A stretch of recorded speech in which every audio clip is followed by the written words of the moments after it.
नमस्कार। हम सुन रहे हैं विष्णु दत्त शर्मा द्वारा संस्कृत में रचित पंचतंत्र का हिंदी अनुवाद और आज की कड़ी है 7वीं। शुरू करते हैं।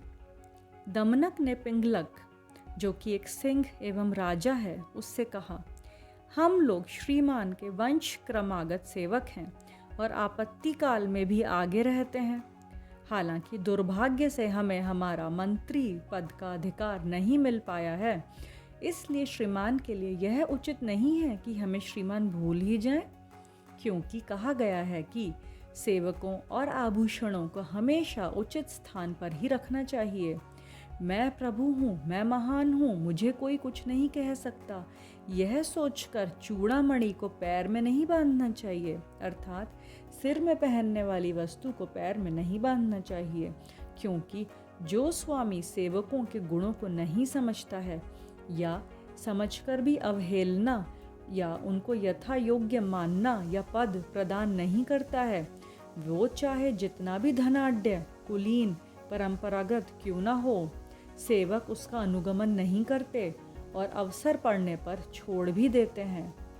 और इसमें आगे कहा गया है कि असमान गुण वाले व्यक्ति की तुलना में जो प्रभु गुणयुक्त सेवक का उचित सम्मान नहीं करता है या फिर समान गुण युक्त होने पर भी उसका सत्कार नहीं करता है या फिर योग्य होने पर भी उचित स्थान नहीं प्रदान करता है, वह स्वामी को भृत्य अर्थात सेवक छोड़ देते हैं।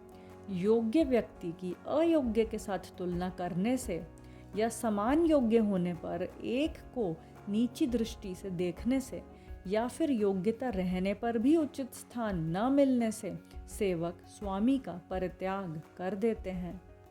जो राजा अपनी अविवेकता के कारण उत्तम पद के योग्य सेवकों को हीन नीच पदों पर नियुक्त करता है, उसके सेवक राजा की अविवेकता पर क्षुब्ध होकर उस पद को छोड़ देते हैं।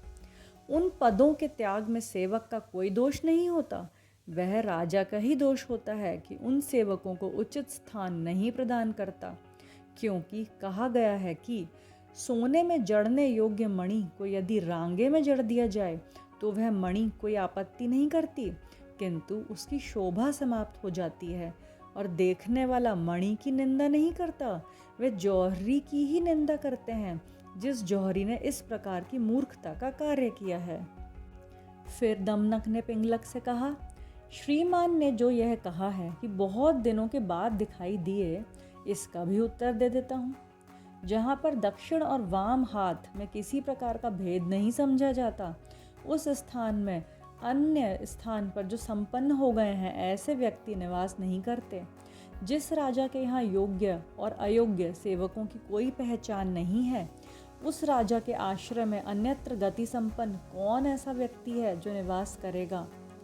जो राजा कांच को मणि और मणि को कांच समझता है, उसके आश्रय में योग्य सेवक कभी भी ठहर नहीं सकते हैं।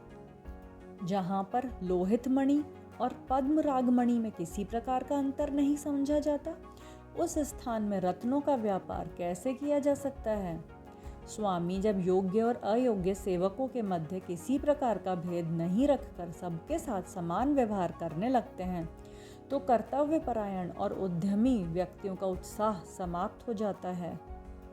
अर्थात उद्यमी व्यक्ति अपने श्रम का उचित पुरस्कार न प्राप्त करने के कारण निराश हो जाता है और उसका उत्साह भी ठंडा पड़ जाता है।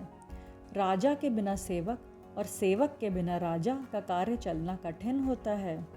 जैसे तेजस्वी होने पर भी लोकोपकारी किरणों के बिना सूर्य सुशोभित नहीं होता, उसी प्रकार प्रताप युक्त होने पर भी लोक अनुग्रहकारी गुणों से युक्त सेवकों के बिना राजा भी सुशोभित नहीं होता है। जैसे रथ के पहिए की नाभि में अरा सविनिष्ठ होती है और अरा के सहारे नाभि पहिए के मध्य में स्थित रहती है, उसी प्रकार स्वामी के बल पर सेवकों की जीविका और सेवक के द्वारा राजा की सेवा आदि का कार्य चलता रहता है और इस प्रकार दोनों का व्यवहार चक्र चलता रहता है।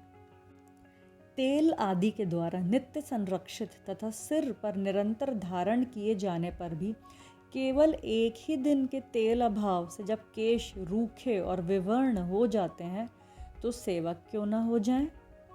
राजा अपने सेवक पर अत्यधिक प्रसन्न होने पर भी केवल धन का ही प्रदान करता है, किंतु समान मात्र द्वारा संतुष्ट सेवक अपने प्राणों का त्याग करके भी राजा का हित करता है।